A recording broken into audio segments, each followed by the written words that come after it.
BJP কর্মীর রহস্য মৃত্যু, 2 ময়না তদন্তের রিপোর্টে পার্থক্য কেন? গতকালই প্রশ্ন তুলেছিল আদালত।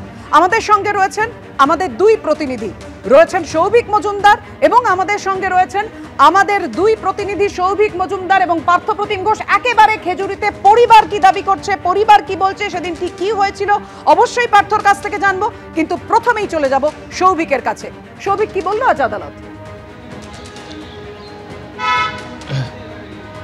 দেখো, প্রথমত কলকাতা হাইকোর্টের মাননীয় বিচারপতি তীর্থঙ্কর ঘোষের বক্তব্য হচ্ছে যে তদন্তের ক্ষেত্রে সাধারণ মানুষের এবং পরিবারের আস্থা থাকাটা কিন্তু প্রয়োজন এবং সেটা গুরুত্বপূর্ণ। এটাই আজকের সবথেকে বড় পর্যবেক্ষণ। এর পাশাপাশি তোমার মনে থাকবে যে গতকালই মাননীয় বিচারপতি তীর্থঙ্কর ঘোষ তিনি বলেছিলেন যে 2 ময়নাতদন্তের যে রিপোর্ট সামনে এসেছে সেখানে কিন্তু পার্থক্য দেখা যাচ্ছে। একটা রিপোর্টের ক্ষেত্রে যেখানে আঘাতের কোনো উল্লেখ নেই, দ্বিতীয় রিপোর্টের ক্ষেত্রে কিন্তু সেখানে আঘাতের উল্লেখ আছে। ফলে সরকারের তরফ থেকে আজকে যে যুক্তি খাড়া করার চেষ্টা করা হয় সেখানে তারা বলেন যে সেটা হতে পারে একাধিক কারণে এবং তারা ইতিমধ্যেই চিকিৎসকদের সঙ্গে আলাপ আলোচনা করেছেন এবং তার প্রেক্ষিতেই তারা আজকে কলকাতা হাইকোর্টে এই সওয়াল করছেন। প্রথমত তারা বলছেন যে প্রথম ময়নাতদন্তের পরে দেহ ঠিকভাবে সংরক্ষণ করা না হলে সেক্ষেত্রে এই ধরনের আঘাতের চিহ্ন আসতে পারে। দ্বিতীয়ত তারা বলছেন যে এক্ষেত্রে দেহ প্রায় 100 কিলোমিটার দূর থেকে অর্থাৎ খেজুরি থেকে কলকাতায় নিয়ে আসা হয়েছে অত্যন্ত দ্রুততার সঙ্গে এবং হুড়োহুড়ি করে, ফলে সেই কারণে এই আঘাতের চিহ্ন হতে পারে।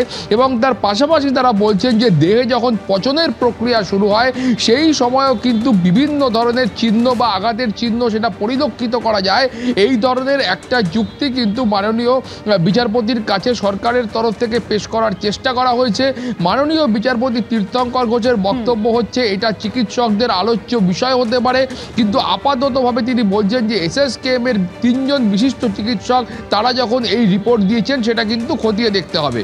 একদমই এই কথা বলে গতকালও আমরা দেখেছিলাম সৌভিক যে তদন্তকারী সংস্থায় পরিবর্তনের কথা তিনি বলেছিলেন, সেক্ষেত্রে অন্য তদন্তকারী সংস্থা না, তিনি বলেছিলেন মাননীয় বিচারপতি যে নিযুক্ত করতে হবে উচ্চপদস্থ পুলিশ কর্তাদের।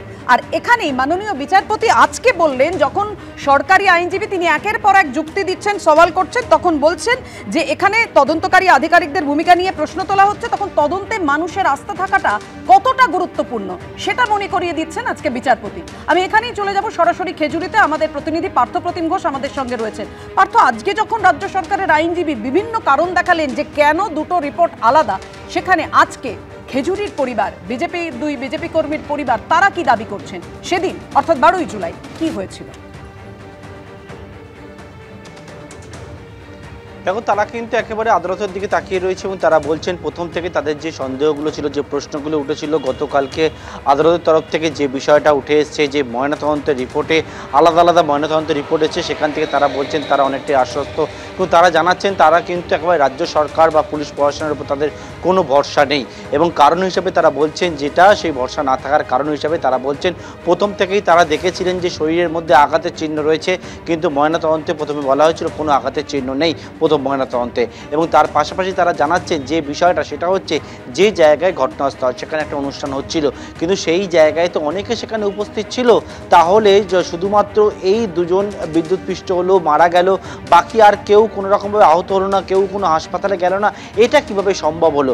এই প্রশ্ন কিন্তু তুলছেন তারা।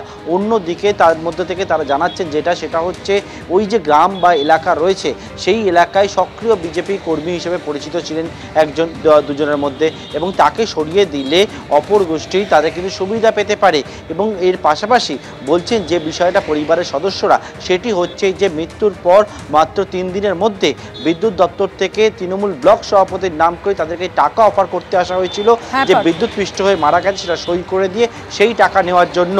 এবং এই ক্ষেত্রে কিন্তু তারা প্রশ্ন তুলছে না। আরেকটা অত্যন্ত গুরুত্বপূর্ণ বিষয় তোমায় জানিয়ে রাখি, সেটা হচ্ছে আমরা যেটা জানতে পারলাম সেটা হচ্ছে যে জায়গায় ঘটনাস্থল, সেই ঘটনাস্থলে সেই দিনকে যে বিদ্যুতের সাপ্লাই হয়েছিল সেটা কিন্তু কোনো রকমভাবে জানা যায় যেটা সেটা জেনারেটর থেকে কিন্তু সেই বিদ্যুৎ সাপ্লাই হয়েছিল, সেখানে সরাসরি ইলেকট্রিসিটি পয়েন্ট সেখানে ছিল না।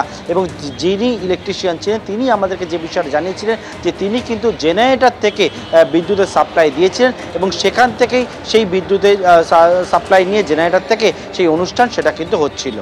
একদম ধন্যবাদ এই মুহূর্তে তোমাদের দুজনকেই। অবশ্যই আমরা এই মুহূর্তে আপনাদের সামনে রাখবো যেখানে হাইকোর্টে শুনানি চলছে, একের পর এক পর্যবেক্ষণ করছেন মাননীয় বিচারপতি। এবার গত 12ই জুলাই খেজুরের ভাঙনমারিতে যেখানে রহস্যজনকভাবে মৃত্যু হয় 2 বিজেপি কর্মী, তাদের পরিবারের কি বক্তব্য দেখুন, তারপর আসবো আলোচনা। পরবর্তীকালে আমার বাবাকে যে খুন করেছে তাদের ফাঁসি চাইছি, এবং পুলিশ প্রশাসন যে এ অবধি তাদের সঙ্গে হাতে হাত রেখে গ্রেপ্তার করছে না তাদেরকে, সেই সব মানে মার্ডার করা খুনিরা ঘুরছে, তাদেরকে তুলছে না, আরও কারেন্ট শট বলে চালিয়ে দিচ্ছে। এইগুলো কি এরকমই মানে রাত্রে মারলো দুজনকে, তার কিছু হচ্ছে না, কিন্তু কারেন্ট শট বলে চালিয়ে দিচ্ছে। হ্যাঁ, কোনো দেয়নি, রিপোর্ট দেয়নি। সিবিআই তদন্ত চাইছি, আবার সিবিআই যেন তদন্ত করে এই কেসটা, তাদের যেন ফাঁসি হয় যারা মার্ডার করেছে। এই কারণে একটা আনলিগেল অনুষ্ঠান হচ্ছে, অনুষ্ঠানে ওরা যেখানে আমরা সরকারি নির্ভর করেছিলাম পুলিশের উপর প্রথমে, কিন্তু পুলিশের গতিবিধি আমরা দেখলাম ওয়েস্ট বেঙ্গলে, বিশেষ করে আমাদের খেজুরি থানার পুলিশের গতিবিধি দেখলাম যে এটাকে ধামাচাপা দেওয়ার জন্য ওরা বলছে কারেন্ট শট, ঠিক আছে বলে একটা ভিডিও ফুটেজও আপনাদের কাছে আছে, কিন্তু ওই ভিডিও ফুটেজে দেখা যাচ্ছে এই আলো জ্বলে গেছে আবার আলোটা নিভে গেছে, কিন্তু কোনো একটা ঘটনা ঘটলে যখন কেউ ফুটেজ তৈরি করে তার আগেও একটা ছবি থাকে, পরেও একটা ছবি থাকে, তাহলে এটা হচ্ছে আনলিগেল।